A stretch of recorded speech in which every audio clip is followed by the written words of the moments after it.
Hello and welcome everyone. Today's presentation is on extrapulmonary manifestation of COVID-19.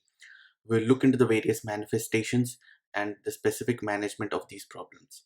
Before that, we will look into the pathophysiology of how the virus causes infection in these particular organs. The SARS-CoV-2 virus primarily attaches itself to the ACE2 receptor. So by attaching itself, it produces direct cytotoxicity. The ACE2 receptors are mainly present in the type 2 pneumocytes, nasal goblet secretory cells, cholangiocytes, colonocytes, esophageal keratinocytes, GI epithelial cells, pancreatic beta cells, and renal proximal tubular cells and podocytes. So, in these particular places, the virus is known to cause direct cytotoxic effect.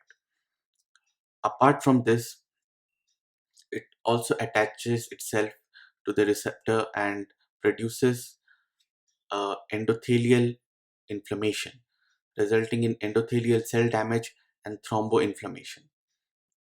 So once it attaches, it produces endothelial cell damage and apoptosis. This produces endothelial inflammation, decreased fibrinolysis, and increased thrombin formation. And it also produces a NET. A NET is neutrophil extracellular trap. These extracellular traps result in increasing the inflammatory response. So, by producing the neutrophil extracellular traps, it increases the inflammation and increases the cytotoxic effects, resulting in what is called a dysregulated immune response.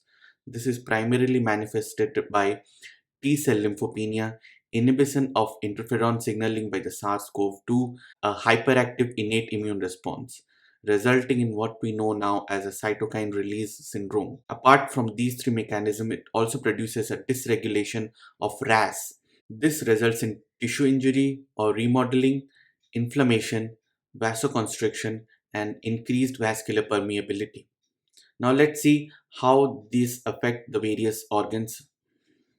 Coming first to the hematologic and immune system related manifestations. The cell counts results in lymphopenia, leukocytosis, neutrophilia, and thrombocytopenia. The inflammatory markers are elevated, like elevated ESR, C-reactive protein, ferritin, interleukin 6, and lactate dehydrogenase. Apart from these, the coagulation indices are also deranged, resulting in elevated D-dimer, fibrinogen, prolonged PT, and APTT. This results in arterial thrombotic complications like myocardial infarctions and strokes, venous thrombotic events like DVT and pulmonary embolism, catheter related thrombosis, cytokine release syndrome resulting in high grade fevers, hypotension, and multi organ dysfunction. So, coming to the management, we must perform longitudinal evaluation of these values, especially the counts and the inflammatory markers. If there is any evidence of hyperinflammation, we may consider to enroll these patients in trials with specific immune therapies like interleukin 6 and starting tocilizumab. Even we can consider global immunosuppression with glucocorticoids and strongly consider these patients for pharmacological prophylaxis for DVT and prefer low molecular weight heparin to oral anticoagulants because oral anticoagulants have a lot of interaction with the drugs like antivirals that are given in this particular case.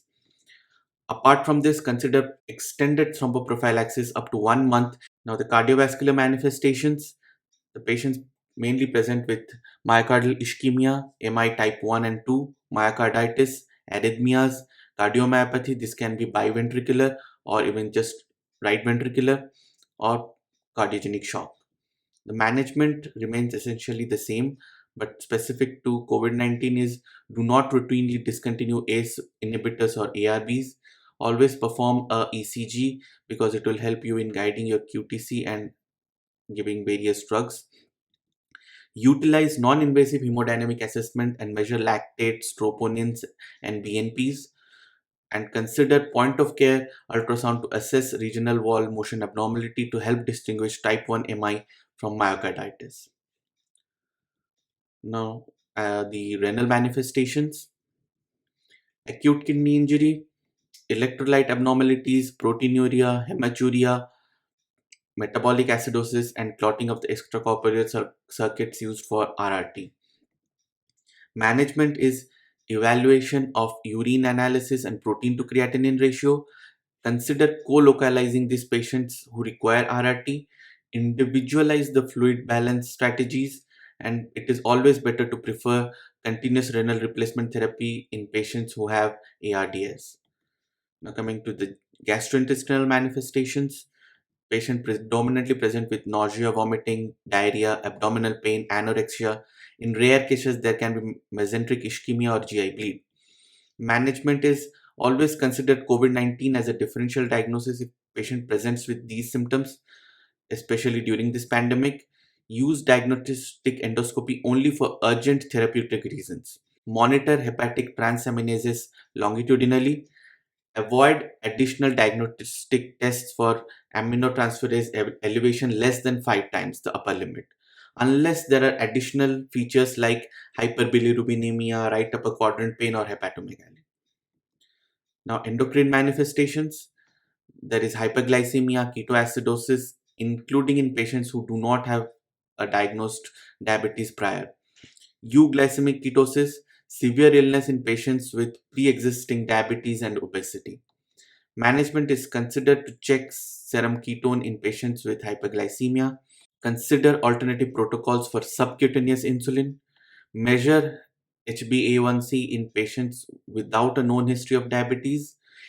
Identify and initiate prompt treatment for DKA, diabetic ketoacidosis. Consider increased insulin dosing in patients who are treated with steroids, and avoid oral hypoglycemic agents.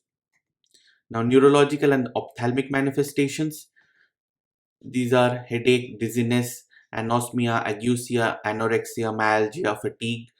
Rarely, patient may present with stroke, encephalopathy, encephalitis, GB syndrome, acute hemorrhagic necrotizing encephalopathy, all can happen. In eye, you can get conjunctivitis. Management is adapt a post-acute care monitoring guideline according to the pandemic situation.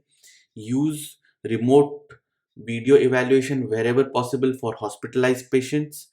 Consider extended interval or delayed dosing of chronic immunomodulatory therapies, especially those for multiple sclerosis.